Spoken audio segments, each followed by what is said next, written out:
Good morning, Mandeville. I hope you've all had a lovely weekend. The staff at Mandeville are delighted to see so many of you back at school this week, and we are thinking of those of you working hard at home too. Many of you will remember that in Mrs. Longhurst's assembly last week on inequality, she showed us some images of people around the world protesting over people being treated differently because of the colour of their skin. In my bubble, we talked about the pictures and what we thought those people might have been feeling. Words that came up included hurt, anger, unfairness, even hate. However, there was one photo taken at the London protest that showed something different. During the protest, there were clashes between some black people protesting against racism and some white far-right groups who disagreed with their opinions. These turned violent. One white man, who the black people believed was there to cause trouble, spread racism and even hurt them, fell to the ground and was in real danger of getting seriously injured. During this, one black man, Patrick Hutchinson, picked the man up, put him over his shoulder and carried him to safety.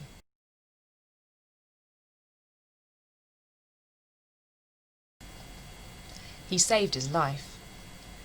Patrick Hutchinson didn't worry about what his friends might think of him helping somebody that might be a racist or an enemy, or whether he might get hurt himself. He said he wanted to show love to his fellow man. He showed incredible bravery. We often see heroic acts of bravery in the news, but every day, everywhere, smaller acts of bravery are going on. During the pandemic, you might have heard the saying, "Not all superheroes wear capes," referring to NHS workers, supermarket staff, refuse collectors, even teachers, who've all carried on working to help people during this difficult time. Here's a different story about one brave little rabbit. A Little Bit Brave by Nicola Kinnear. Logan was a stay-at-home bunny. His friend Luna was the daring one. She had new adventures every day. They sounded quite exciting, but rather frightening too. So, whenever Luna said, "Come outside with me, it's fun," Logan said, "Oh no, I'll never go outside. It's far too scary." At last, Luna had had enough. "You have to come out with me." "No," said Logan. "You're no fun," said Luna. "I'm too scared," said Logan. "Sometimes, Logan, you just have to be a little bit brave," shouted Luna, and she stomped out. Logan tried to have a normal morning. He watered his indoor plants. He dusted his shell collection. He baked some biscuits, but nothing felt right. He was very upset. Luna had never been angry with him before. "I have to make it up with her right away," he thought. There was just one problem. Luna was outside. It would be an adventure, and Logan had never had one of those. He had no idea what to pack, so he took a snorkel, a torch, and a tin of biscuits. Then he put on his favourite scarf, plucked up all his courage, and tiptoed out. It was strange and noisy in the woods. There was flapping and scurrying, tweeting and rustling. "I knew it would be scary," thought Logan. He took a deep breath and called, "Luna!" There was no reply. But lots of other animals scampered up. "Luna," they said, "she's the bravest bunny in the world." "She dives into the river to collect shells," said an otter. "She rides around the forest on my back," said a deer. "She explores the deep dark caves and goes looking for bears," said a fox. "That sounds so scary," said Logan. "But if you do those things too," said a mouse, "perhaps you'll find her." So that's exactly what Logan did. First he dived into the river. Splash! Moo, it was chilly. It was lucky he'd packed his snorkel. There was a whole new world underwater. Logan saw fish and frogs and snails, but he didn't see Luna. Then he rode off with the deer. Whoosh! My, it was fast. It was lucky he'd brought his scarf to help him hold on. There was a whole new world in the woods.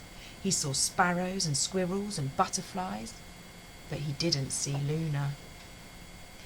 Then he tiptoed into a cave. Eek! It was lucky he'd packed his torch. There was a whole new world in the dark. He saw bats and spiders and sleeping bears, but he didn't see Luna.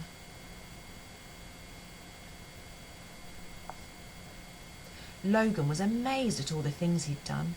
If only I could find Luna, he said. She'd be really proud of me. He was so chuffed, he decided to have a biscuit. But before he could open the tin, he heard a shout, "Stay back, you wicked wolf!" That voice sounded very familiar. In fact, it sounded just like Luna. Oh no! A huge, hungry wolf was trying to eat her. Logan hid behind a tree. Suddenly he didn't feel brave at all. "I want to go home," he whimpered. But he couldn't let Luna be eaten. So he picked up his biscuits, plucked up all his courage, and ran. "No, don't eat Luna! Eat my biscuits!" The wolf was very surprised. "Biscuits?" he said. "I don't mind if I do." And he gobbled up the whole lot. The wolf was very friendly after that. "That was amazing," cried Luna. "When did you become so brave?" "I think it started this morning," said Logan, "when I was baking biscuits." Luna laughed. "Shall we go home and bake some more?" "I'd like that," said Logan. "But first, we need another adventure." As we have all spent so much time at home over the last few weeks, some of you might be feeling nervous about coming back to school.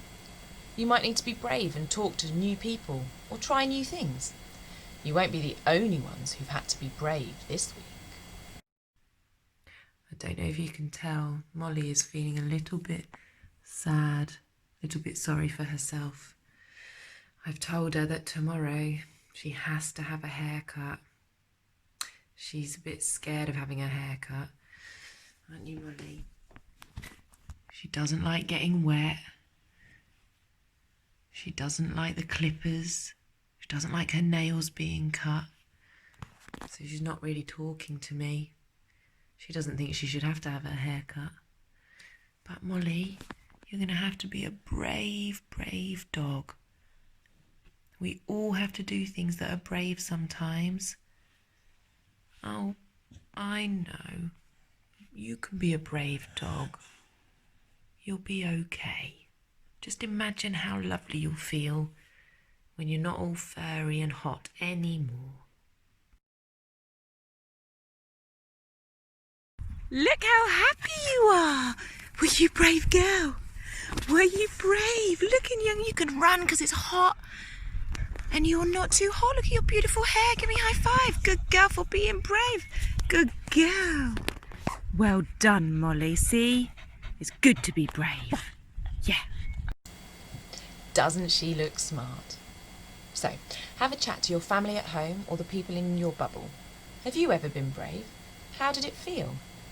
If not, what could you do to push yourself out of your comfort zone and try being a little bit brave? Give it a go. You might feel as proud and as happy as Molly did.